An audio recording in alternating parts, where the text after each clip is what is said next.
Rafale Bharat की air power को कई गुना बढ़ा देगा, इसमें कोई शक नहीं। और ऐसा कैसे होगा ये आपको समझने की जरूरत है, क्योंकि राफेल की बात तो सब कर रहे हैं, लेकिन कोई ये नहीं बता रहा कि आखिर वो क्या वजह है कि अगर राफेल का पाकिस्तान और चीन से सामना हुआ तो राफेल टारगेट को पहले लॉक करेगा और मिसाइल भी पहले वही लॉन्च करेगा।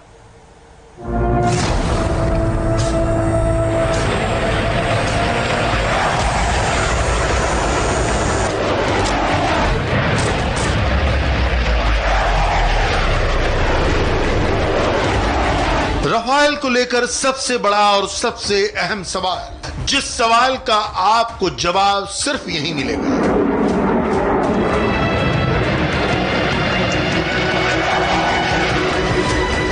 अगर राफेल का सामना पाकिस्तान के सबसे मजबूत फाइटर F-16 से हुआ या फिर राफेल का मुकाबला चीन के सबसे खतरनाक फाइटर J-20 से हुआ तो कौन जीतेगा? क्या आपको अभी तक किसी ने इसका जवाब दिया है? हम आपको बताते हैं। एयर वॉरफेयर के इस साइंटिफिक पैमानों पर इसे हमने बहुत बारीकी से परखा और जो पाया उसे बहुत ही आसान भाषा और बेहतर तरीके से आपके सामने पेश करने की कोशिश की है।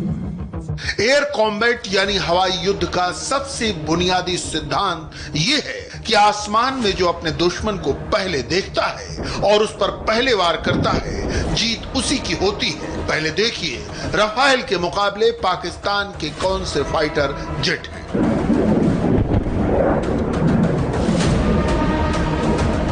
पहला है F-16, दूसरा है JF-17। ये दोनों मल्टी रोल फाइटर हैं, लेकिन राफेल के मुकाबले एक जनरेशन पुराने हैं। राफेल चौथी जनरेशन से भी आगे का फाइटर है, जबकि पाकिस्तान के ये दोनों फाइटर चौथी जनरेशन तक वाली खूबी भी नहीं रखते। फिर भी पाकिस्तान का F-16 दोनों में ज्यादा खतरनाक माना जाता है। ये फाइटर पाकिस्तान 80 के दशक से इस्तेमाल कर रहा है और लगातार इसे अपग्रेड करता रहा है। तो पहले देखते हैं पाकिस्तान के F-16 के साथ राफेल की एयर फाइट। पाकिस्तान में सरगोधा एयरबेस, जो भारत की सीमा से करीब 200 किलोमीटर है, ये F-16 का सबसे बड़ा बेस है। यहां से उड़े F-16 का मुकाबला अगर अंबाला में तैनात राफेल से होगा तो क्या होगा? अंबाला की पाकिस्तान बॉर्डर से दूरी भी 200 किलोमीटर है।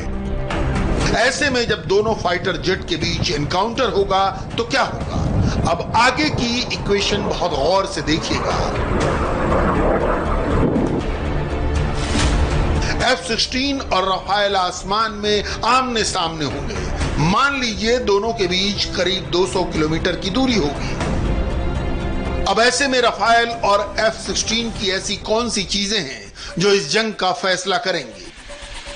पाकिस्तान के F-16 में लगा है अमेरिका का AN/APG-68 रेडार। राफेल में लगा है फ्रांस का RBE-2 रेडार। अब दोनों की सबसे खास मिसाइलें देखिए। पाकिस्तान के F-16 के पास AMRAAM मिसाइल है, जिसकी रेंज है 120 किलोमीटर। राफेल में लगी है meteor air to air missile, जिसकी रेंज है 150 किलोमीटर। अब ऐसे वेपन और रेडार पैकेज के साथ दोनों जहाजों के बीच युद्ध कैसा होगा, ये बहुत गौर से देखिएगा। F-16 जब राफेल के 200 किलोमीटर के दायरे में आएगा तो वो उसे ट्रैक करना शुरू कर देगा और 130 किलोमीटर के दायरे में आते ही राफेल अपनी मीटियोर मिसाइल फायर करेगा। जबकि F-16 के लिए राफेल को देखना तब मुमकिन होगा जब वो 120 किलोमीटर दूर होगा, और जब दोनों के बीच 84 किलोमीटर की दूरी रह जाएगी तभी वो राफेल पर 120 किलोमीटर रेंज वाली AMRAAM मिसाइल लॉन्च कर पाएगा।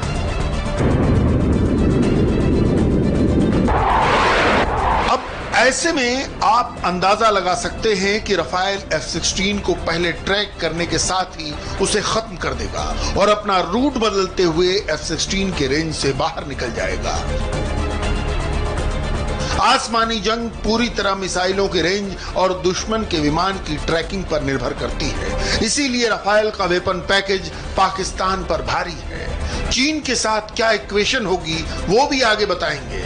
पहले रफाल का बियॉन्ड विजुअल रेंज पैकेज देखिए, यानी ऐसी दूरी जहां देखना नामुमकिन है और वहां तक टारगेट को खत्म करने के लिए रफाल की गेम चेंजर मिसाइल कौन सी है। यह है लंबी दूरी की meteor air to air missile. इसकी रेंज है 150 किलोमीटर,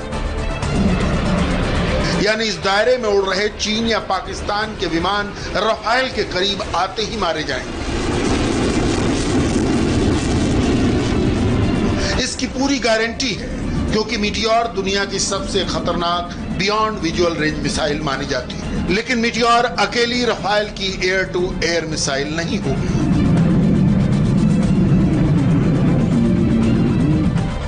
रफाल में मीटियोर के साथ देश में ही तैयार हो रही अस्त्र मिसाइल भी लगेगी, यानी अब Rafale made in India missile से भी हमला कर पाएगा। अस्त्र मिसाइल की रेंज करीब 100 किलोमीटर होगी। मीटियोर के मुकाबले अस्त्र सस्ती होगी। मीटियोर की कीमत करीब 20 करोड़ है, जबकि अस्त्र मिसाइल इससे 50% सस्ती होगी। वहीं तीसरी मिसाइल है मीका, जो मिराज में भी इस्तेमाल होती है। इसकी रेंज है 80 किलोमीटर।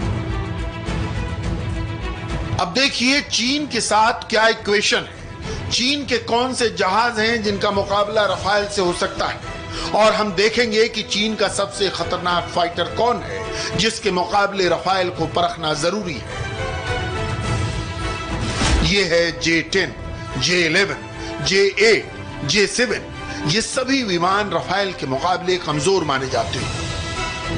इसीलिए हमने चीन के सबसे आधुनिक माने जाने वाले J-20 के साथ रफाल को टेस्ट करने का फैसला किया। और यह चीन का पहला स्टेल्थ एयरक्राफ्ट भी है जिसे चीन ने अमेरिका के F-22 और F-35 से मुकाबला करने के लिए बनाया है।